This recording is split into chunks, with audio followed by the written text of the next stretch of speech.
mbele zako jioni ya leo, Mfalme wa mbinguni, tukitambua yale ambayo ulitenda kwa ajili yetu pale Kalvari, ya kwamba wewe hakuwa na dhambi, bali ulikubali kufanyika dhambi ili sisi ambao tulikuwa ni wenye dhambi, Bwana, kupitia dhabihu yako kamilifu, damu ya mwanao mpendwa Yesu Kristo, Mfalme wa mbinguni, tuweze kuhesabiwa haki, Bwana, na tufanyike kuwa haki yako.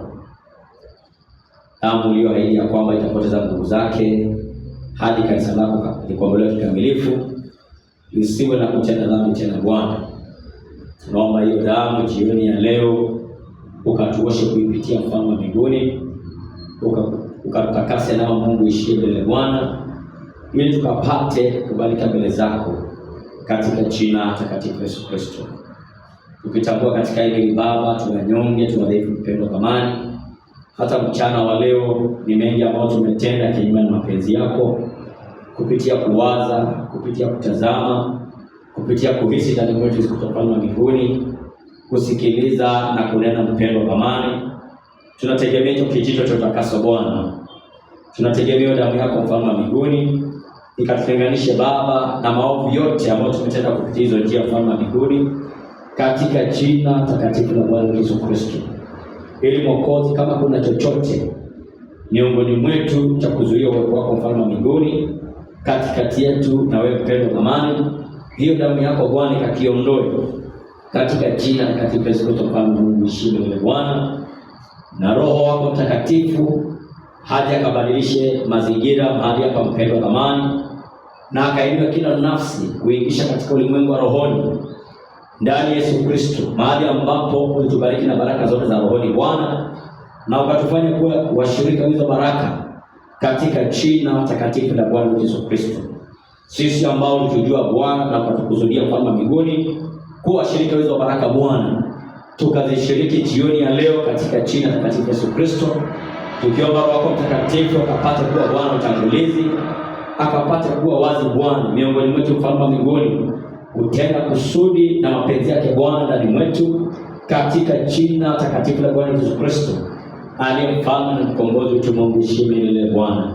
Tunaomba kila mmoja wetu akapungue, Mfalme wa mbinguni, ili wewe ukaongezeke, Mfalme Mungu ishie milele, Bwana.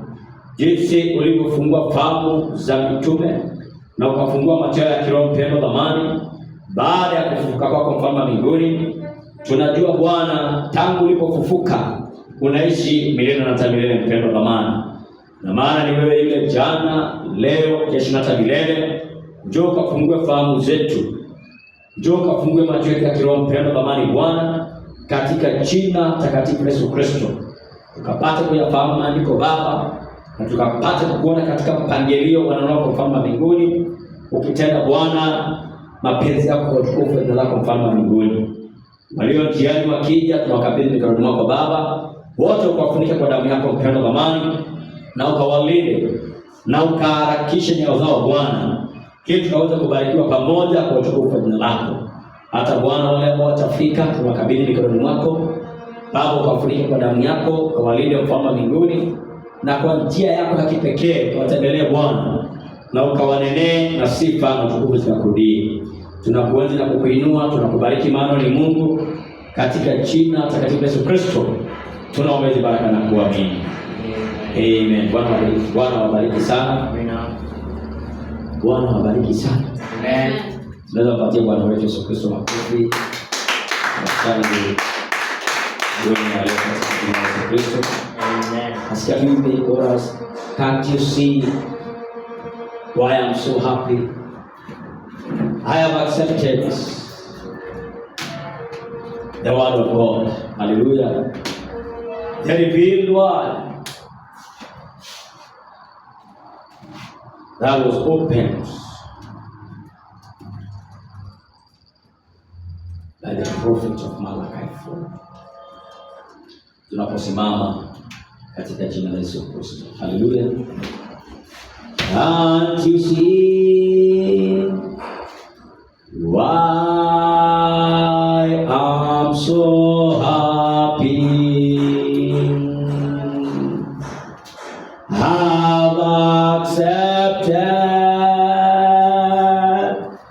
the word of the Lord, the revealed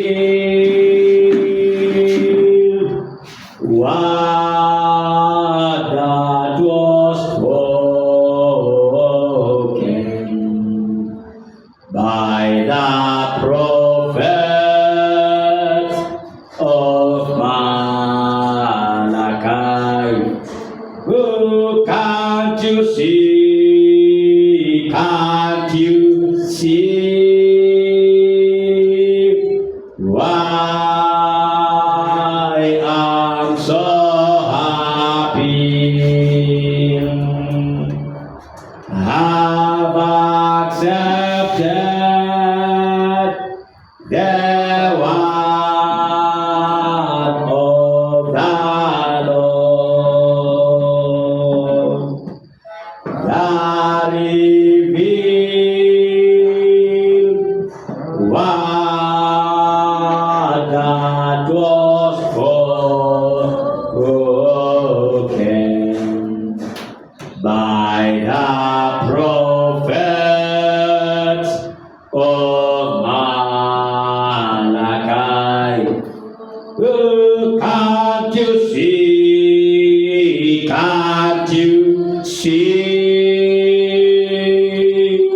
why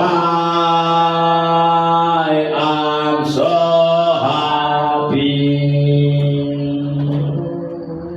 Have accepted the word of the Lord, the revealed word that was spoken by the prophet. Hallelujah. Oh man, you can sing it once more from the depth of our hearts. Oh yes, can't you see why I'm so happy? Have accepted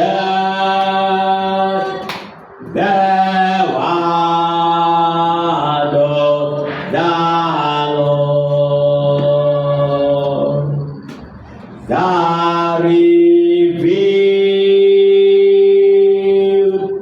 word that was spoken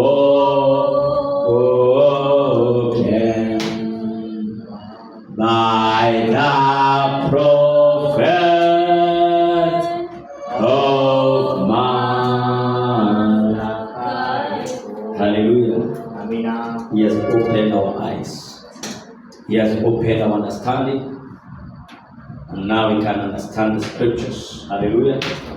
I feel you sing it because we have it now in the screen here. Let's sing from the depth of our hearts, because we are living in that age. Hallelujah. And God has fulfilled His word to His elect. Hallelujah. And I believe I'm so happy because of one of the elected. Can't you see why I'm so happy? Have accepted the word of the Lord, the revealed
see why I'm happy.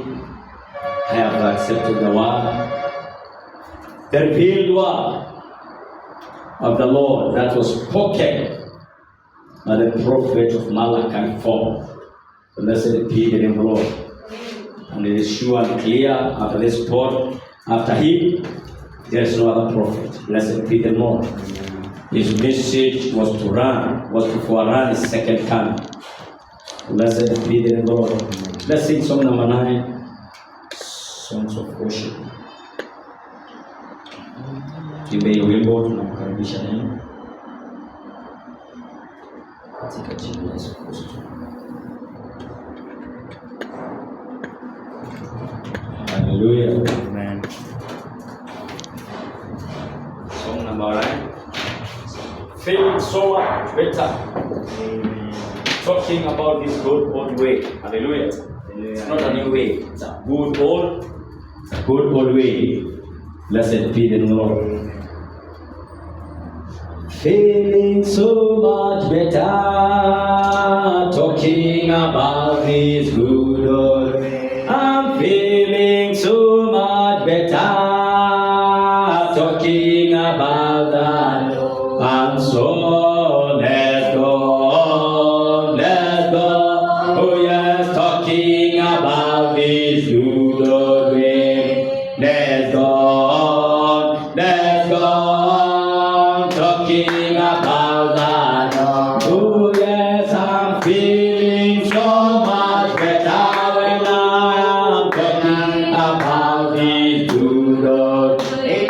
Feeling so much better when I am talking about that. And so let's go. Oh yes, talking about this good old way. Let's go. Talking about that. Ooh, the devil, he don't like it when I am talking about this good old way. The devil, he don't like it when I am talking about that. And so let's go. Amen. Let's go. Oh yes, talking about this good old way. Let's go. Talking about that. Ooh, the devil, he don't like it when I am talking about this good old way. The devil, he don't like it when I am talking about that. And so let's go. Amen. Let's go. Talking about this good old way. Let's go.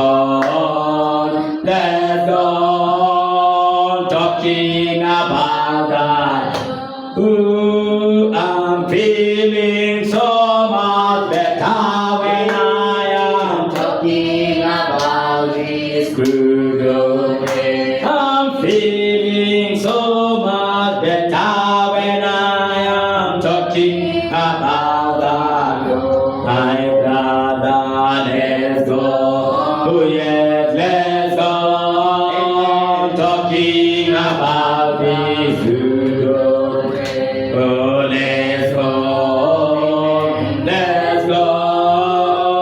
Talking about the Lord. Ingine nasemanga, let's talk about Jesus. Let's talk about Jesus, the King of Kings, the Lord of Lords, supreme throughout eternity. The great I am, the way, the truth, the life, the truth.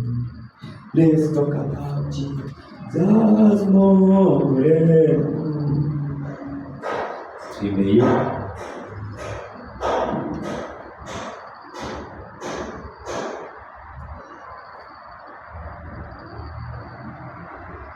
Have you seen it?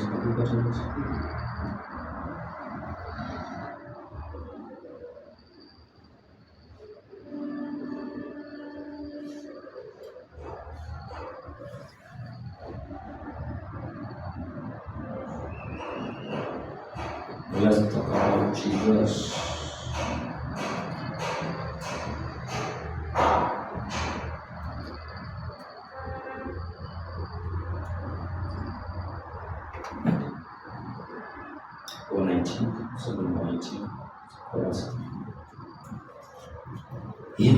Bwana asifiwe sana. As we prepare to read His word this evening, in the name of our Lord Jesus Christ, number 19. 19.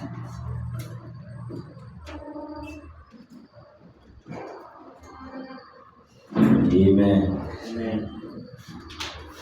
Let's talk about Jesus, the King of Kings, the Lord of Lords, supreme throughout eternity. The great I am, the way, the truth, the life, the Lord. Let's talk about Jesus more and more. Let's talk about Jesus, the King of Kings, is He, the Lord of Lords, supreme throughout eternity. The great I am, the way, the truth, the life, the Lord. Let's talk about Jesus more and more. Let's talk about Jesus, the King of Kings, is He, the Lord of Lords, supreme throughout eternity. The great I am, the way, the truth, the life, the Lord. Let's talk about Jesus more and more. Let's talk about Jesus, the King of Kings. Amen. The Lord of Lords, supreme throughout eternity. The great I am, the way, the truth, the life, the Lord. Let's talk about Jesus more and more. Let's bow our hearts for our prayer.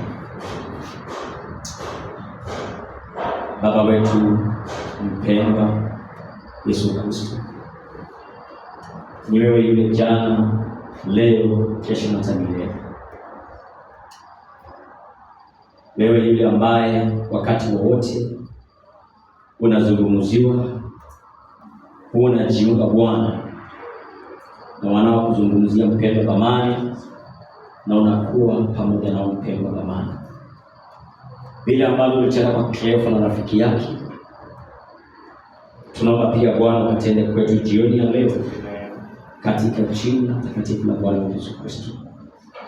Maana walipoenda Bwana wakitoa ushuhuda wa kile ambacho kimetendeka Yerusalemu, mpendwa thamani, ulijiunga tu kama mgeni ama mtu asiyejulikana miongoni mwao. Na Bwana ukataka kujua ni habari gani wanazungumzia ufalme wa mbinguni, na wakakukemea.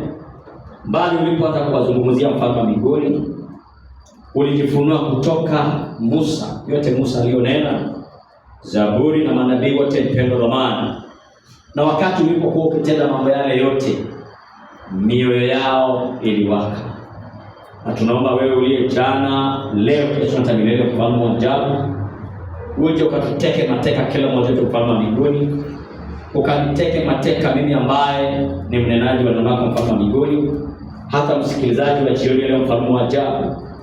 Na Bwana ukanene nasi, mfalme wa mbinguni, na ukaruhusu mioyo yetu Baba ikapate kuwaka, katika jina takatifu Yesu Kristo, aliye mfalme na mkombozi wetu. Mungu ishie Bwana. Tunaomba Bwana uje ukatupake, ukatukuvie. Tunaomba Bwana uje ukatusongeshe katika njia yako kipekee, na sifa na utukufu zikakurudie. Ubarikiwe na uinuliwe na uabudiwe, maana ni Mungu na hakuna mwingine aliye kama wewe. Katika jina takatifu Yesu Kristo tunaomba hizi baraka na kuamini. Amen. Bwana wabariki sana. Tena katika kitabu cha Filipi mlango wake ni wa 2, tusome mstari wa 5.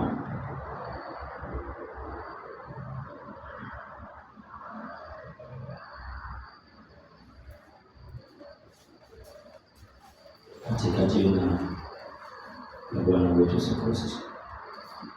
Philippians chapter 2 from verse 5 to verse 11 in the name of Lord Jesus Christ. Iweni na nia hiyo hiyo ndani yenu ambayo ilikuwamo pia ndani ya Kristo Yesu, ambaye ya mwanzo alikuwa yuna namna ya Mungu, naye hakuona kuwa sawa na Mungu kuwa ni kitu cha kushikamana nacho, bali alijifanya kuwa hana utukufu, akatoa namna ya mtumwa, akawa ana mfano wa mwanadamu.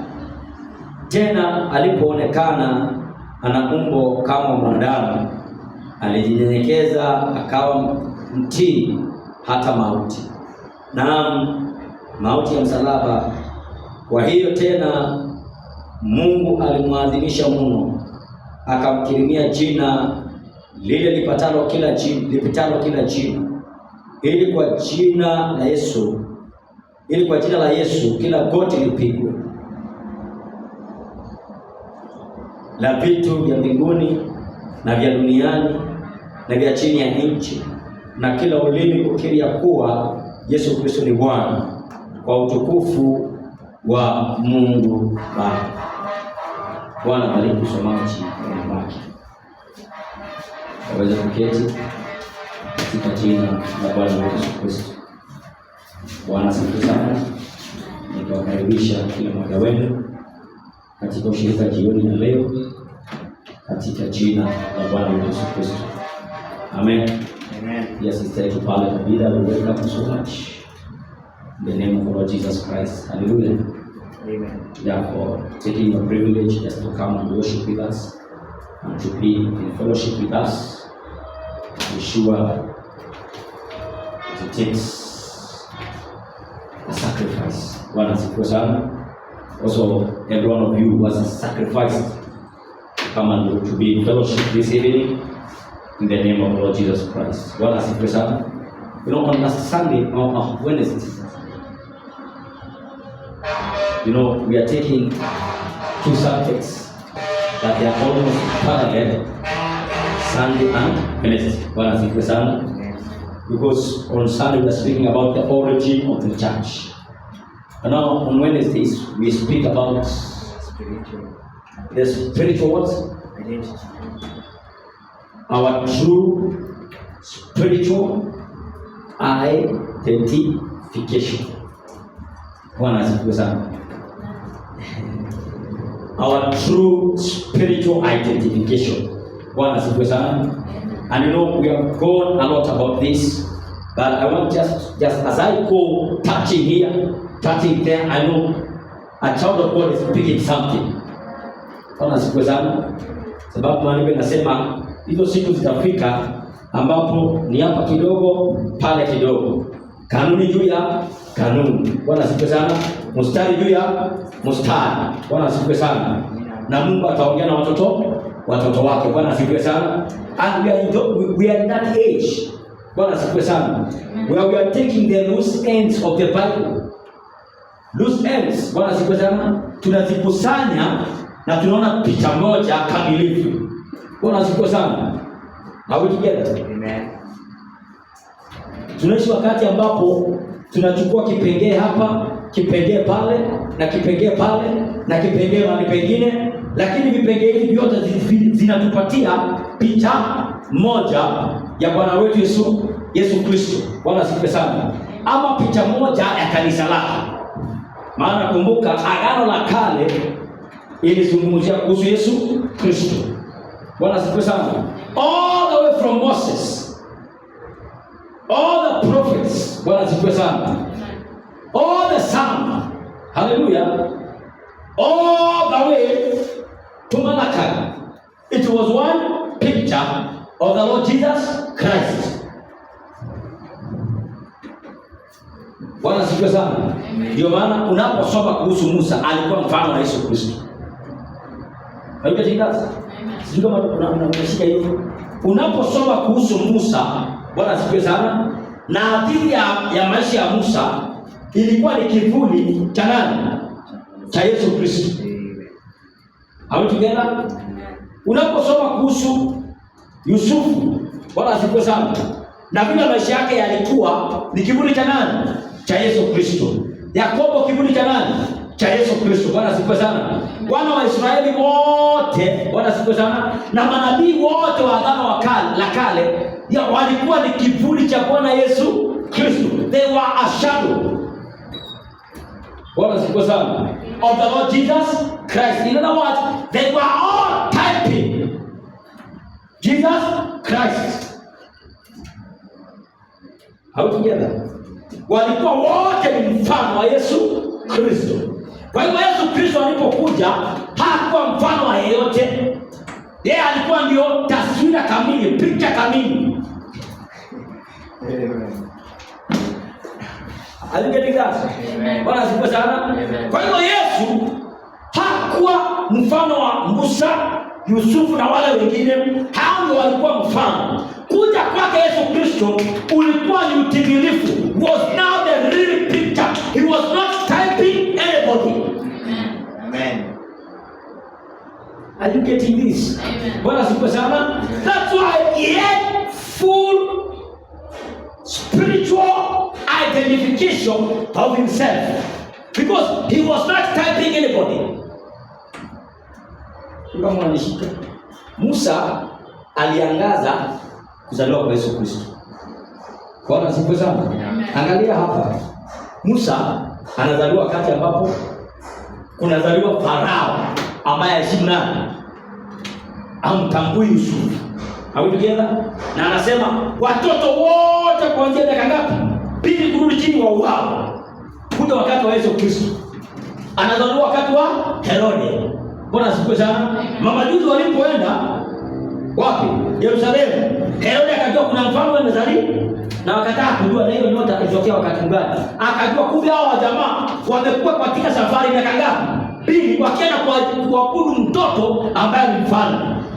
Akawaambia endeni mkimpata muletea baada ya mimi nifanye nini? Niende nimwabudu. Lakini walipomuona wakatoa vipawa zao pale. Haleluya. Tunaona kwamba Mungu akawanenea, hawakurudia njia ya Yerusalemu, wakarudia njia nyingine. Na Herode akagojea warudi, hawakukuja. Wote dididi. Akasema watoto wote kuanzia miaka 2 kurudi chini, wa kiume peke yao wamalizwe. The way it was to Moses. Bwana sifiwe sana. Inafanyika hivyo hivyo kwa Yesu Kristo. Hautukana. Tuko pamoja? Angalia Musa, anapanda mlimani, anaenda anapatiwa sheria 10. Bwana sifiwe sana. Soma Yesu Kristo. Mathayo 5, anaenda mlimani. Bwana sifiwe sana. Na anaposhuka anakuja anasema sijakuja kutangua sheria, bali nimekuja kuitia nguvu. Mmesikia imesema, Bwana sifiwe sana, msiue. Lakini mimi nasema atakaa kasirikia ndugu yake kwa sababu sababu amefanya nini? Ameua. Bwana sifiwe sana. Because Moses, the life of Moses was typing Jesus Christ. But you must understand, Jesus was now the manifestation of all the prophets. Bwana sifiwe sana. Because he was not typing anyone. Hallelujah. Amen. Na ndio maana aliwaambia tafuteni ndani ya maandiko, maana mnafikiria mko na uzima ndani mwake, na hayo maandiko tunazungumza kuhusu nani? Kuhusu mimi. Because he was the fulfillment of all scriptures. The fulfillment of all prophecies and promises of the Old Testament was right in Jesus Christ. Bwana sifiwe sana. Ukikuja kwa Yusufu, haleluya, vile Yusufu alikataliwa na ndugu zake, si Yesu alikataliwa na wana wa Israeli? Bwana sifiwe sana. Yusufu akauzwa mapeni ngapi? 3. Isn't it? Na ndugu zake. Yesu Kristo akauzwa. Bwana asifiwe sana. Yusufu akauzwa, akaenda Misri. Yesu Kristo akageukia watu wa mataifa. Because the Egyptians were Gentiles. Bwana asifiwe sana. Na alipoenda huko kukafanikiwa sana sababu ya huduma wake. Na unaona akaenda wapi? Akaandikwa kwa Potifa, si ndio? Akazingiziwa uongo, lakini hakuwa na hatia. Yesu Kristo kanisa. Maana mwanamke ni mfano wa kanisa. Na alikuwa ni mke wa nani? Potifa. Aliyesingizia kwamba huyu Yusufu alikuwa anataka kufanya nini? Kunibaka. Hautugenda na akaacha nini? Koti lake hapo. Akazingiziwa, lakini Yusufu alikuwa bila hatia. Vile Yesu alisingiziwa na kanisa na hakuwa na hatia. Wakasema asulubiwe. Hautugenda. Amen. Bwana siku sana. Yusufu akaenda wapi? Gerezani. Na Yesu kusulubiwa kaenda kuzimu. Bwana siku sana. Lakini angalia Yusufu alipotoka pale gerezani, akawa yeye anaketi mkono wa kuume wa nani? Wa Farao. Ya kwamba hauwezi kuona Farao bila nani? Bila kupitia kwa Yusufu. Na Yesu Kristo alipofufuka akakaa mkono wa kuume kwa nani? Wa Baba. Na hauwezi ona Baba pasipo kupitia kwa nani? Kwa Yesu Kristo. That's why all these spiritual men of the Old Testament, they were all typing Jesus Christ. Bwana asifiwe sana. And that's why Jesus could not refer any one of them. Kile yeye angesema, ndio maana nabii fulani alisema hivi. Sababu yeye anatimiza kile alisema. How together? How together? Now if that happened in the Old Testament, if that happened in the Old Testament, all the way from Moses, all those prophets, they were talking about Jesus Christ. And Jesus Christ was the fulfillment of all what the prophets said. Bwana asifiwe sana. Now Jesus was manifesting whatever the prophets said. Yeye alikuwa anadhihirisha. Ndio maana wao walikuwa ni mfano wake. Lakini yeye hakuwa mfano wa yeyote. Yeye alikuwa ni utimilifu wa hao manabii wote. Ndio maana, if you remember in the Bible, Matthew chapter 13 from verse 16. Bwana asifiwe sana. Yesu anauliza wanafunzi wake, mkienda huko nasikia watu wakisema mimi ni nani? You know, all they give every one of them different answers. Hao ni watu wa nje. Bwana asifiwe sana.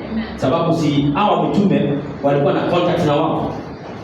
Kasikia wengine wanasema wewe ni Yeremia, wewe ni Elias, ama mmoja wa manabii ambaye alikuwa amekufa amefanya nini? Ama wewe ni Yohana Mbatizaji. Na Yesu ndio akageukia wanafunzi wake 12.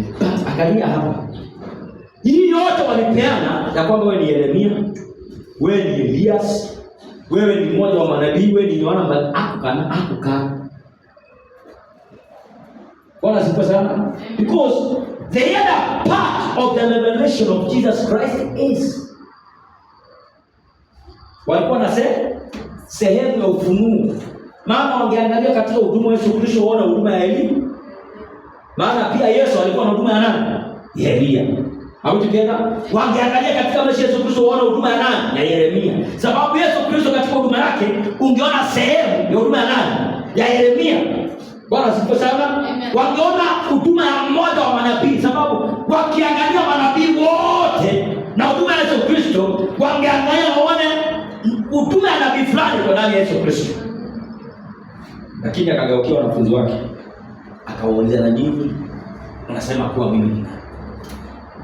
Hapo ndipo mmoja wao ambaye anaitwa Petro akasema, wewe ni Yesu Kristo, mwana wa Mungu aliye hai. Now we got the full revelation of Jesus, who Jesus Christ is. God has given us. And that's what Jesus said, flesh and blood has not revealed this to you. God has given us. But my Father who is in heaven has revealed this to you. And upon this rock I will build my own church. Kwa hivyo kanisa limejengwa juu ya msingi wa ufunuo wa kujua Yesu Kristo ni nani. Bwana asifiwe sana. That is where the church is built. Are we together? Bwana siku sana. No, kama na tulisema kama kama Yesu Kristo alikuwa utimilifu wa manabii wote wa Agano la Kale. Na alipokuwa hapa yeye hakulifaa na hakuwa mfano wa mwingine, yeye alikuwa the whole picture. Bwana siku sana. The end product. Bwana siku sana. Because after that product there was no other product. He was the very image. Bwana siku sana. Beyond him there was nobody else. All together. Because he was the fulfillment. He was the word in flesh. Bwana sifiwe sana. Na ndio maana aliwaambia tafuteni ndani ya maandiko. Because the scriptures identify is spiritual identification. Bwana sifiwe sana. Wengine walikuwa wanamuona hivi tu mwanadamu wa kawaida. Kijana wa Yusufu, na ndio maana the word of God corrects every error. Are we together? Bwana sifiwe sana. Amen. Ndio maana hata Maria angesema, mimi na baba yako tumekutafuta, mwambie mimi baba yako. Wewe hujui nafaa kuwa katika biashara ya baba yako. The word correcting. Yes. Na nikatoka kama miaka 10 na ngapi? Unakumbuka hiyo hadithi? Alipotoka wapi? Kwa Hekalu. Wakaenda safari ya siku 3. Mwisho anashtukia hatuko na yeye. Bwana siku sana. Wakarudi mpaka mahali walimwacha kwa. Mbona unatufanyia hivi? Wewe unajua tumehangaika mimi na baba yako. Akamwambia wewe, hautambui kwamba anafaa kuwa katika biashara ya baba yangu. Bwana siku sana. The word of God correcting. Yes. Bwana siku sana. Wakati mwingine akakuja akaambia baba yako na mama yako na ndugu zako wako pale hivi wanakungojea. Akawaambia tazameni hawa ndio baba yangu na mama. Sio hao mnataja. Bwana siku sana. Na ndio maana there is no single day that Jesus God married mother. Alimuita umma. Bwana siku sana. Amen. Do you know why? Because it's very interesting. Because God the sea shall not be here without shock. Kwa ujumbe ambao nabii amehubiri akasema kapi haitarudi pamoja na mbegu. Unajua kapi inakaribia sana mbegu. Bwana siku sana. Lakini kapi inakuwa imefunikia nini? Mbegu. Na inafika wakati ambapo kapi inaondolewa, mbegu inabaki peke yake. Na mbegu ndio inawekwa katika ghala. Amen. Bwana siku sana.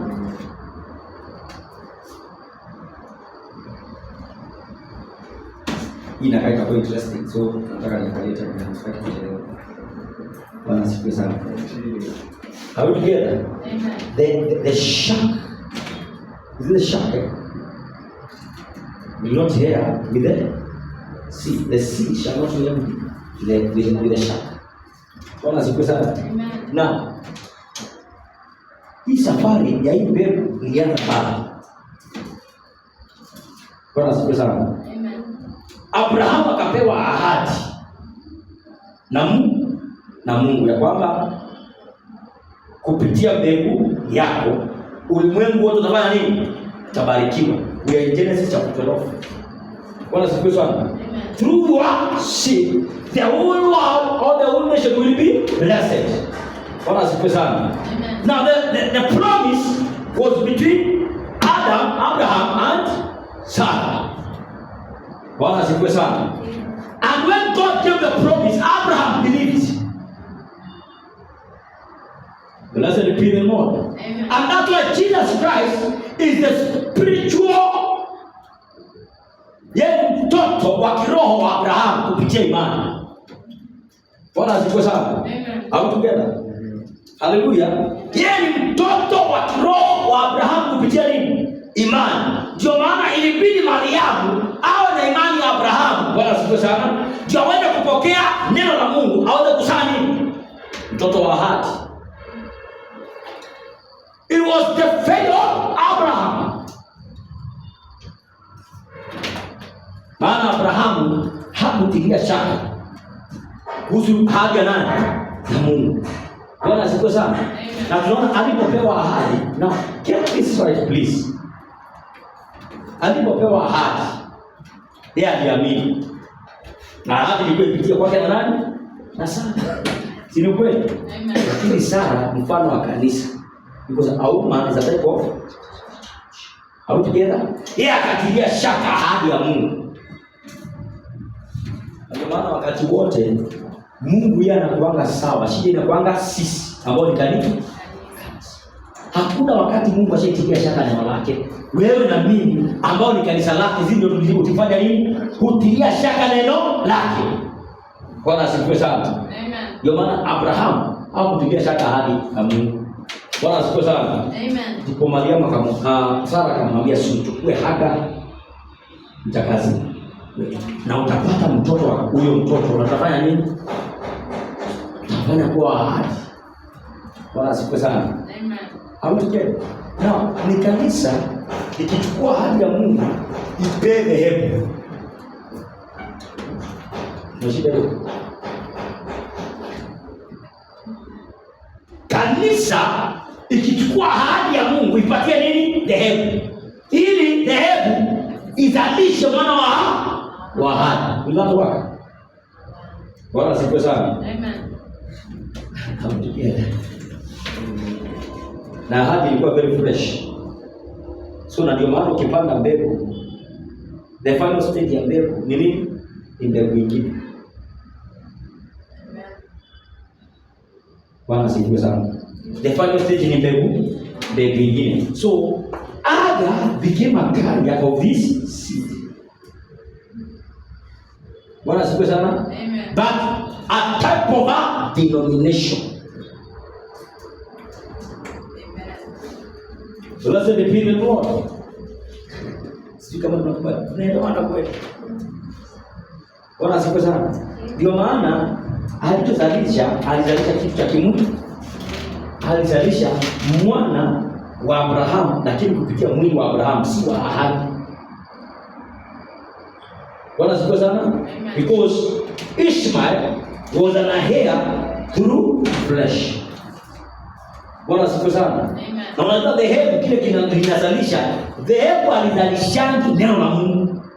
Bwana asifiwe sana. Linazalishanga tabia nzuri, Bwana asifiwe sana, ya watu. Amen. Ambao ni mambo ya kimwili. There are so much physical, natural things. Bwana asifiwe sana. Amen. Mtoto wa nani? Wa Hagar. Are we together? Amen. Hey, tutakupapi ni kuja kanisani sana na utakuja. Bwana asifiwe sana. Amen. Na unafikiria kwenda kanisani umeokolewa? Haijafika bado. Salvation is beyond going to, is above going to church. Amen. Bwana asifiwe sana. Kupanda mbegu na utatoa. Na wakati unatoa, Bwana asifiwe sana, unafikiria utaokolewa. Unaokolewa. Bwana asifiwe sana. We find people, they are so much in whatever they are doing, they are doing with a lot of sin because they are looking for salvation. Bwana asifiwe sana. Now they are doing a lot of works, and we are not saved by works, we are saved by faith. Blessed be the Lord. Amen. Because faith is our victory. Amen. Blessed be the Lord. Amen. And it is faith in what God did. Bwana asifiwe sana. Sasa unaweka Mkristo halisi, haangaliani kile yeye anafanya, anaangaliana kile Mungu alifanya sababu yake. Amen. Bwana asifiwe sana. Kwa hivyo yeye kile anafanyanga akishukuru.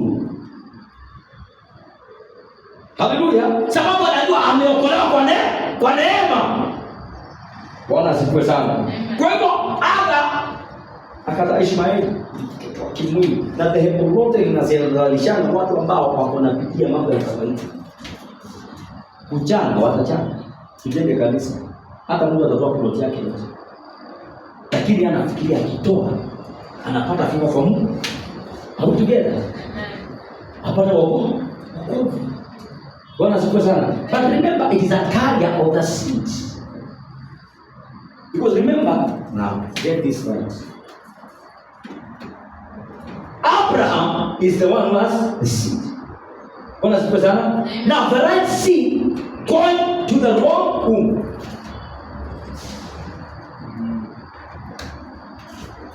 Bwana asifiwe sana. Amen.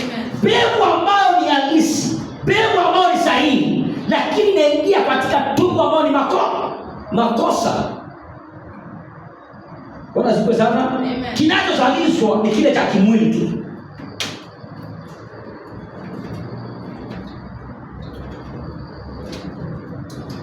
Blessed be the name of God. Amen. Hallelujah. Now, after that, tunapata kuna pia Sara. Sio? Sara naye akaamini. Akija akapokea mtoto. Bwana asifiwe sana. Alipopokea huyo mtoto kutoka kwa Adamu, bado hakuwa mtoto ambaye Mungu alikuwa ameahidi. Bwana asifiwe sana. Because kumbuka, this promised child was a spiritual child. How together? Amen. Na huyu mtoto akakaribia, akakaribia sana kile ambacho Mungu alifanya nini? Aliahidi. Na hapo ndipo tunapata nani? Sara.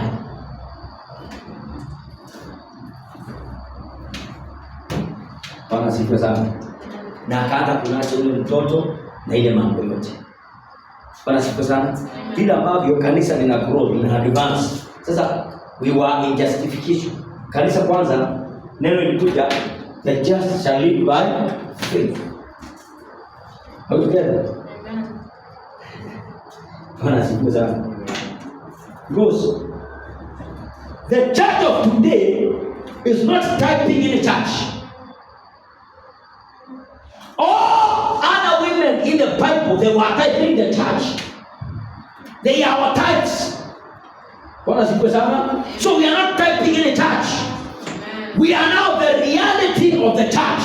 Amen. Bwana asifiwe sana. We are not typing Ada, we are not typing Sarah, we are not typing Ruth, we are not typing Esther. Bwana asifiwe sana. We are now the real picture of all those churches, of the type of the churches in the Old Testament.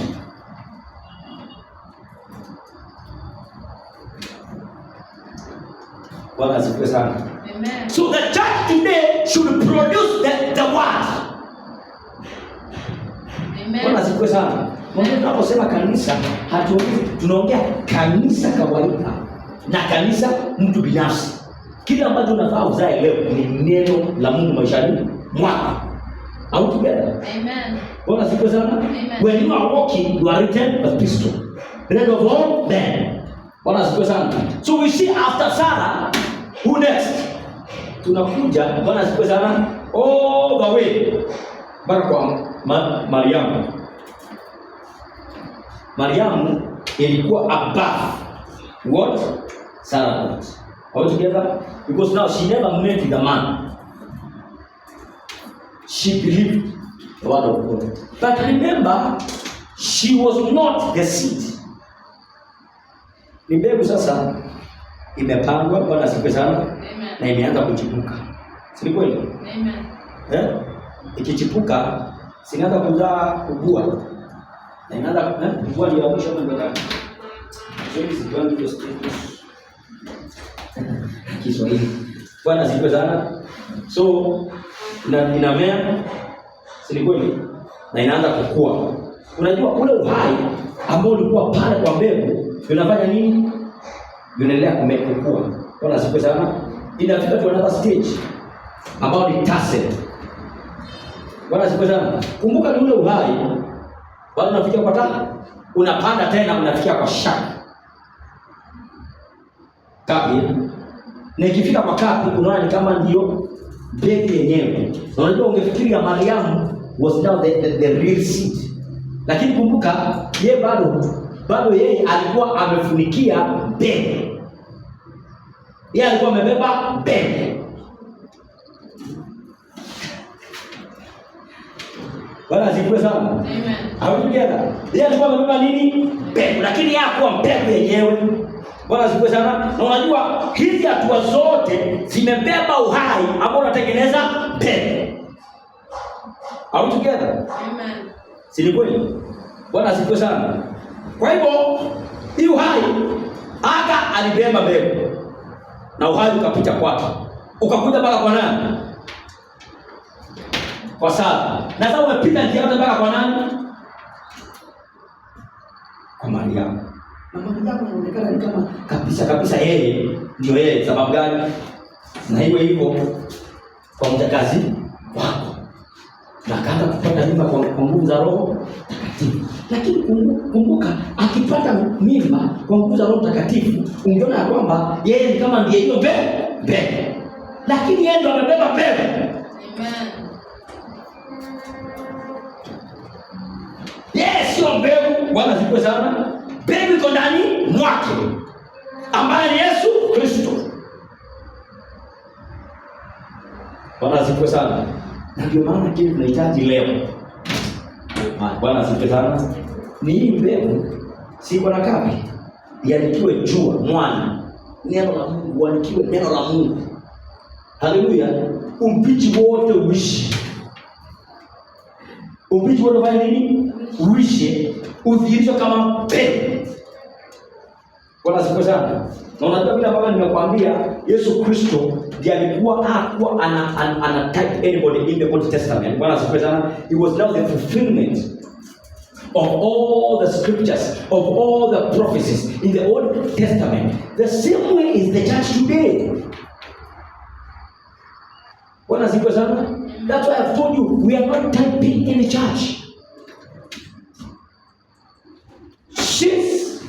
Wakati mbegu ilienda katika udongo, Bwana asifiwe sana, na ikakuja ndani ya kanisa shambani mwa Edeni, na njia yote ikakuja katika dark ages in the Nicene Council. Bwana asifiwe sana. Ikawa ni kana kwamba imekufa. Blessed be God. Kanisa likawa limekufa. Bwana asifiwe sana. Likaanza kufufuka kupitia nani? Akina Martin Luther. The just shall live by faith. Bwana asifiwe sana. Now we are not called to live by justification only. Bwana asifiwe sana. As a church, but as a believer you must be justified. Bwana asifiwe sana. Because now it is the life which has started now has started germinating. The seed has now started germinating. Bwana asifiwe sana. The church has now come forth. Kanisa, Bwana asifiwe sana, limeanza kufanya nini? Limefufuka. Maana mbegu inapopandwa lazima kwanza ikufe na ioze. Bwana asifiwe sana. Baada ya kufa na kuoza, uhai uanze kufanya nini? Kuchipuka. Na kupitia kwa Martin Luther, the just shall live by faith, ni kumaanisha mbegu inaanza kufanya nini? Water. Hallelujah. Unakuja kwa Yesu anasema not only justification, you must be sanctified. Lazima uishi maisha matakatifu. Holiness. Blessed be the Lord. Amen. Na kuna watu wamekuwa watu wa holiness, but now the church is not there. Blessed be the Lord. You must know how the church has been traveling those years until today. The way Jesus Christ, that promise, traveled. What has he said? In the family of Abraham and the seed until it was manifested in flesh. What has he said? The same way the church was prophesied. Hallelujah. By the Lord Jesus Christ.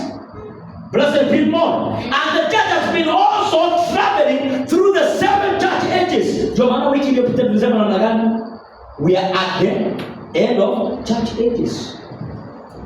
Na maana tuko wala siku sana sisi kanisa limekomaa. Inaweza jikajitambulisha. Bwana siku sana. That's why a true believer today haendi kanisa sababu ya kwenda. Bwana siku sana. Anaenda sababu anataka kujiona na kujielewa kupitia nini? Maandiko. Blessed be the Lord. Amen. How together? You want to know and identify yourself by the scriptures. Blessed be the Lord. Uone ya kwamba huyu ni mimi, huyu ni mimi. Sababu gani? We have already traveled. Kanisa limetembea njia hiyo yote. Na sisi Mungu anatutumikia ni sisi wa Mungu wa mwisho. Ndio maana from sanctification there is Pentecostalism. the restoration of gifts. Bwana siku sana. Remember, now the restoration of gifts was so close like the seed itself. Meshika. Sababu watu Bwana ile mambo anafanya ni maajabu. Hakika Roho Mungu ako miongoni mwao.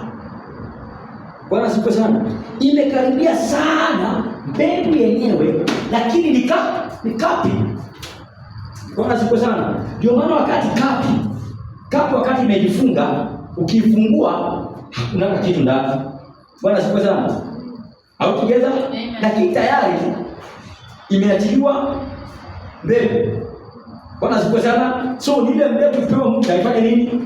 Ianze sasa kuumba mbegu ambayo inakaa kama ile iliingia kwa mchanga. Blessed be the Lord. Amen. And that's how the church has been traveling, brother, sister. God needs to know where we are living, the age we are living, and what God is expecting you to be.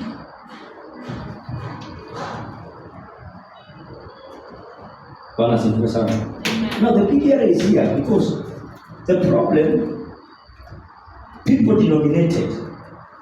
Wengine wanadominate ile just a living by faith. Na hawezi pokea kitu kingine isipokuwa gani?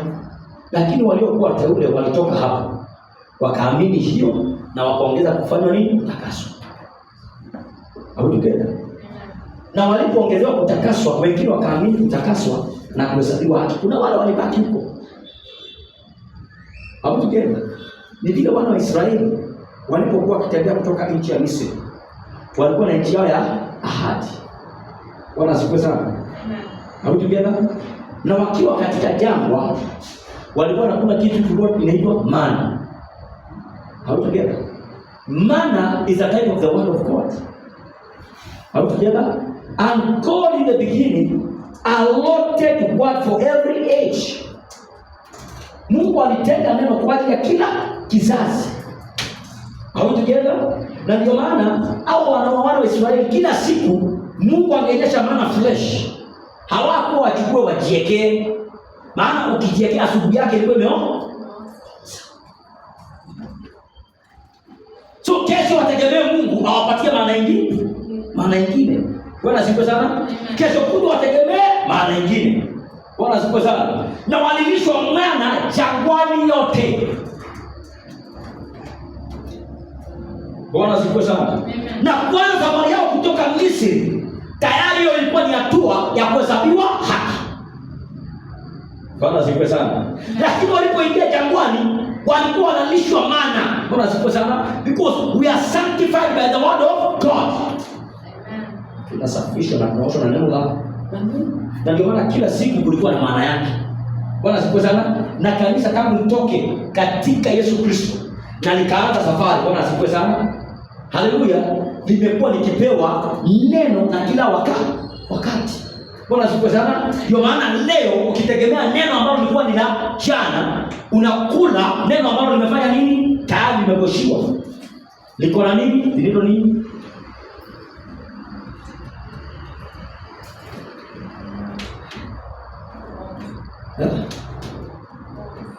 Kuna worms. How together? That's why you should eat the fresh manna of your day. Bwana siku sana. Now check here. Walilishwa manna, wakalishwa manna. Bwana siku sana. But you know the moment they entered in the promised land, manna ceased. Bwana siku sana. Now it means justification, sanctification all the way through wilderness. All together. When they entered the promised land, manna ceased. Now they were to eat a hard corn of that land. Bwana siku sana. Tazama katika nchi ya ahadi. Kwa hivyo ni wakule ile tunja ambao ni ngumu ya hiyo nchi.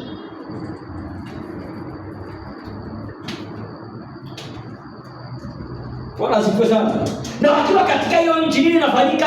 Wanaanza sasa kuteka urithi wao. Kila mtu ajue nafasi yake ndani ya Yesu Kristo.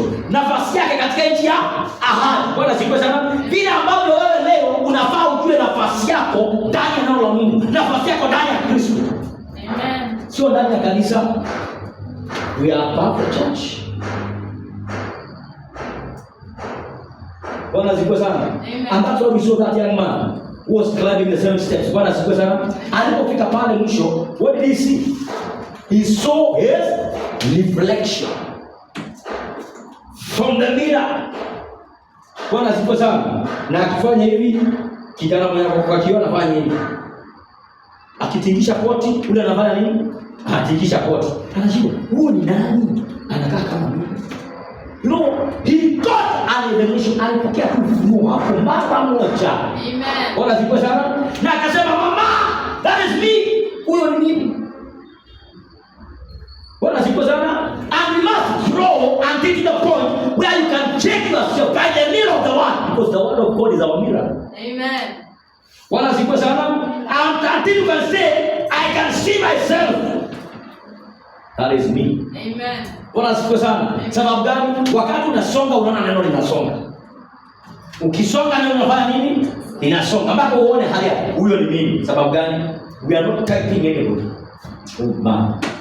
That one is very rich for me. Bwana asifiwe sana. I'm not typing anyone. I am now the real picture. Amen. Blessed be the name of the Lord. Bwana asifiwe sana. Mimi ndio picha halisi, wengine wote walikuwa ni mfano wangu. Kwa hivyo mimi mwenyewe nikiwa picha halisi nafaa nijione ndani ya neno.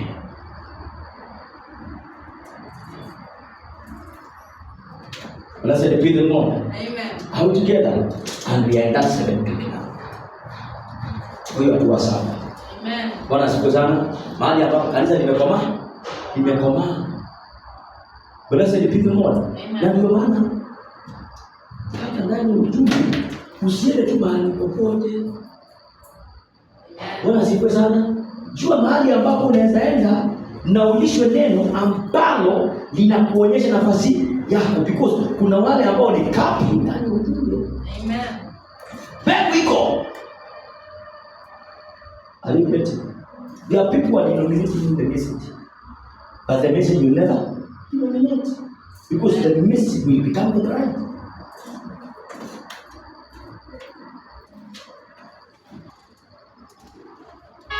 Are you getting this? So you must know your spiritual identity, your true spiritual identification. Bwana asifiwe sana. And remember, we are in the days that Jesus is coming to marry. Ataoa mtoto kweli ama kasichana? Anaoa mtu ambaye amekomaa. Wewe niambie, my friend, kasichana unakuuliza wewe unaitwa nani? Anakuambia mimi naitwa Mary. Baba kuna Mary sio? Mary. Sawa. Mary wa nani? Wa baba.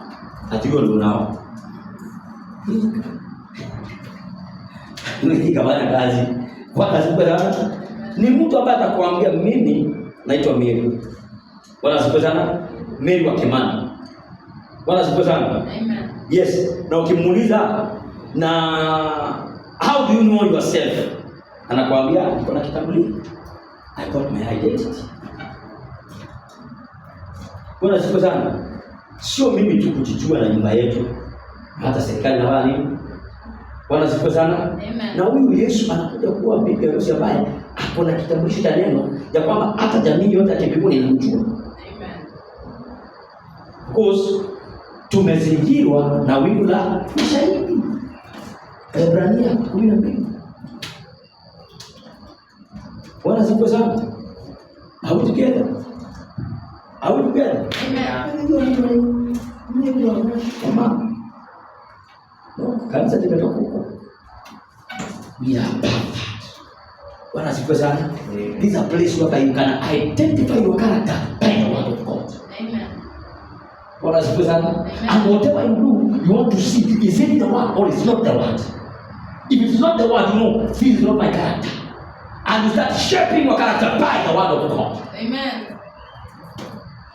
Bwana asifiwe sana. Amen. Because Jesus is taking home the word. Amen. Bwana asifiwe sana. And you know, in the children of the bride, Yesu na pia anasema aje, mwanaume anapoa msichana anaangalia gani? It's not the beauty. Nataka akiangalia msichana aone huyu msichana anakaa kwa tabia yangu. This is my character. Bwana asifiwe sana. Amen. So the beauty. Watu wa siku ya leo wameanguka sababu wanaangalia nini? Anaangalia urembo. Bwana asifiwe sana. Amen. Naangalia figure. Figure urembo. Bwana asifiwe sana. But a real man is looking for the character. That's why Jesus is looking for his character in his church. Amen. Bwana asifiwe sana.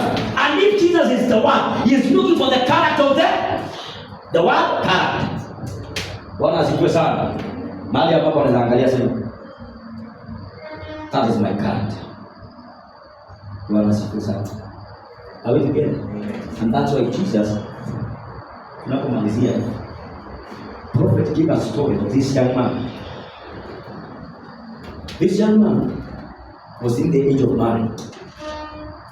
Bwana asifiwe sana. Amen. But walikuwa wanaishi mjini. Unajua wasichana wa mjini wamejaribu. Bwana asifiwe sana. So alikuwa msichana ambaye ako natural bila. Watu tunajua siku hizi wameongoza makucha. Sio? Hizi zimepandikwa. Wananyoa wanafanya kuchora. Hizi kuna zingine zinaongezwa. Bwana asifiwe sana. Everything ni artificial. So this young man was looking for a real natural woman who has a character of a woman. Bwana asifiwe sana. So huko mjini akakosa kabisa. Ikabidi sasa aone, na sababu baba yake alikuwa tajiri, a very wealthy man, alikuwa na big ranch huko mashambani. Bwana asifiwe sana. So akaona sasa bila atafanya divorce huku mjini, anaona hapati mke wa kuoa, wacha afanye nini? Aende kwa hiyo big ranch ya baba yake, angalau aone kama huko akifika atapata nini? Mke. Sababu yeye alikuwa anatafuta tabia. Bwana asifiwe sana. Amen. So habari ikafika kule na kwamba kijana atajika anafanya nini? Anakuja. Na mishoni yake ndio kutembea, anatafuta nini? Mke. Bwana asifiwe sana. Unajua of course wale ambao ni watumishi wa hiyo ranch, baada ya kujua kila kitu, lazima wangepatia na vitu za nini? Za kurembesha wale wasichana wako wapi? Wako huko. Lakini kule ikawa kuna mzee mmoja ambaye ana wasichana 6. Very nice girls, 6 of them. Mimi bwana siku sana. But there was one ambao akakuwa kama msichana kwa huyo mzee. They were cousins to these other sisters.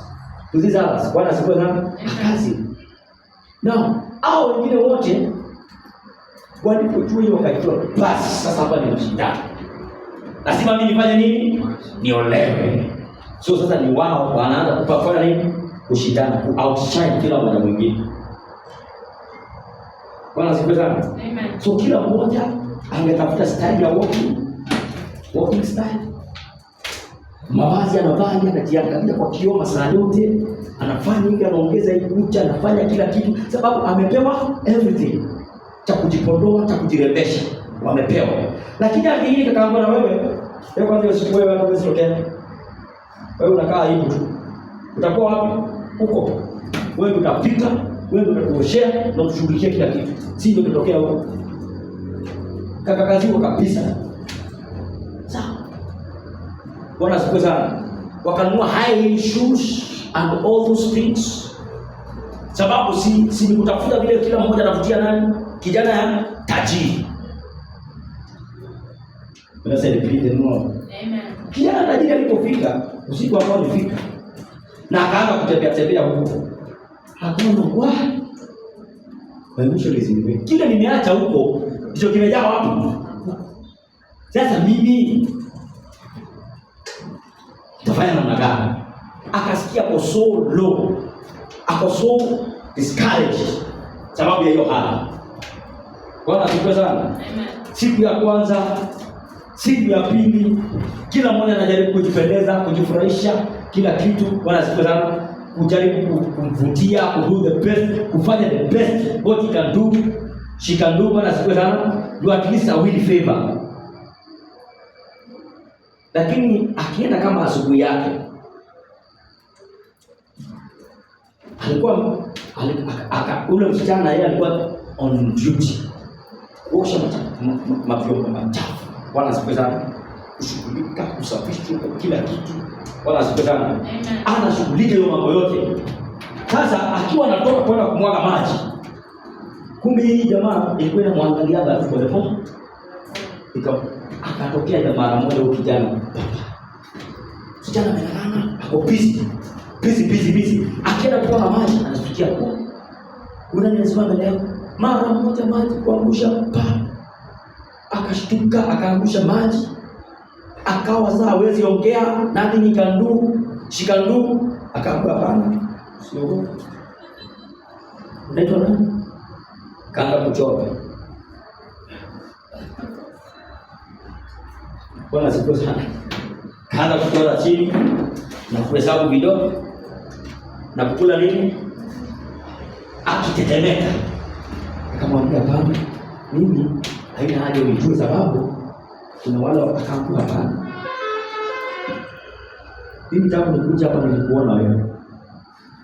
Bwana siku sana, na nimekuona kila saa sio pisi. Sasa hivi hata ana viatu yeye, akifanya nini anatoka nje miguu tupu kwenda kwa nini maji, mavazi sio unajua ile amevaa, akiwa huko jikoni anafanya nini, mambo ya kushughulikia watu ambao wanatafuta Mungu, na yeye ana hiyo shughuli. Bwana siku sana. But this man akakuja kaambia msichana mdogo, listen, mimi sikuja kutafuta, mimi nilikuja kutafuta tabia, lakini nimeona ndani mwako kitu kimenivutia, so nataka nikuulize, will you marry me? Akamwambia no, not God, I'm not of your caliber. Bwana siku sana. Amen. I'm not what you are looking. Akamwambia no, but I've chosen you. No, I think they are better than me. No, me I'm came here to look for a character. Amen. And what I've seen in you, I've seen a woman character who can take care of my family. Bwana siku sana. Who can be responsible. I need somebody who is responsible.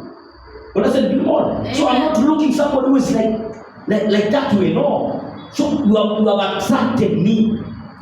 Will you marry me? Jana kakula mdomo hapo kawaida.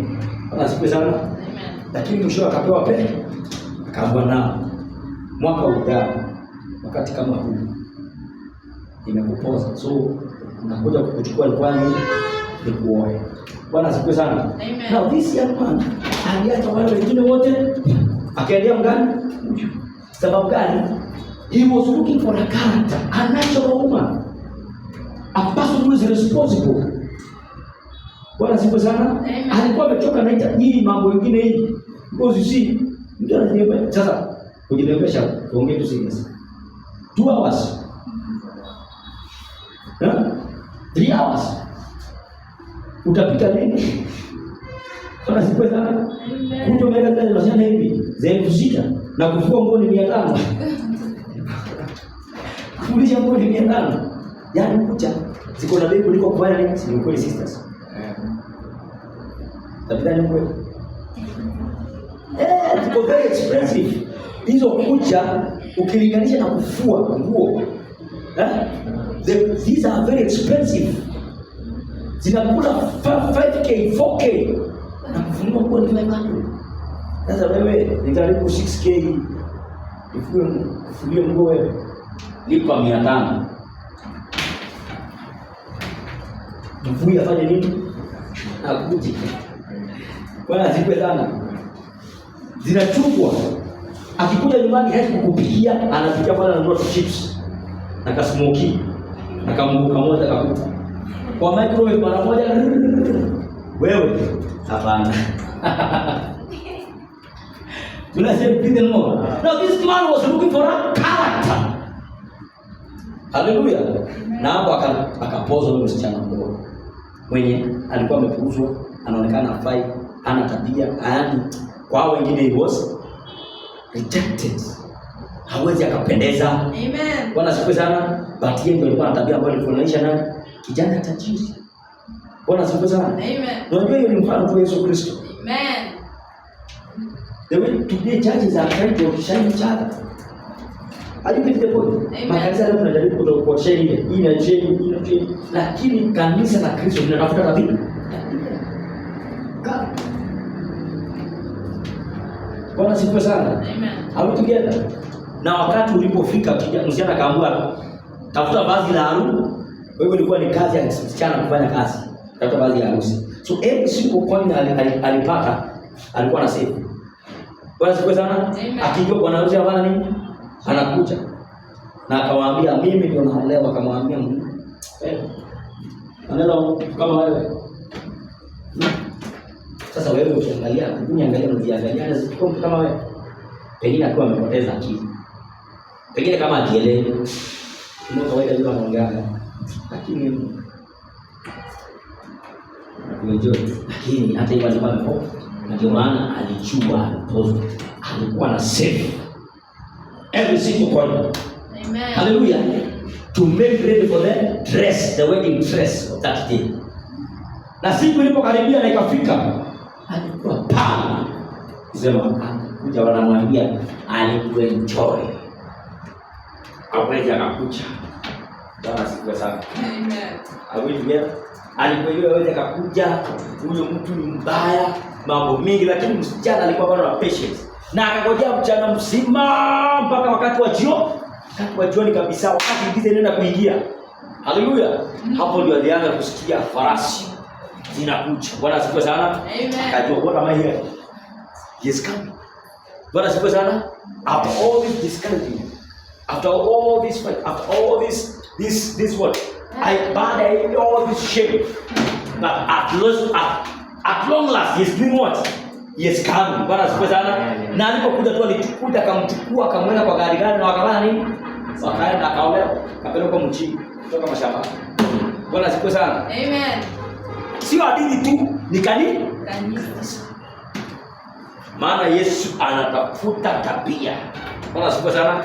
Na ni tabia neno lake. Bwana asifiwe sana. Na ametuambia hapa anakuja kutuchukua. And we are still waiting. Wengine wanangoja kama angekuwa anakuja angekuwa shafika. He is still coming. Amen. Bwana asifiwe sana. And already we have started hearing what? Tumeanza kusikia mgurumo kukuja kwa very soon. Yes, taking us home. Amen. Bwana asifiwe sana. Amen. So prepare your wedding garment. Bwana asifiwe sana. Hallelujah. Andaa vazi lako la harusi. Na ile vazi ambalo umepewa ni vazi la neno lake. Bwana asifiwe sana. Amen. Hallelujah. So we are to a point where we can identify ourselves with the scriptures. May God bless you so much. We continue. Amen. Next week, if God gives us grace. We are soon going home. We are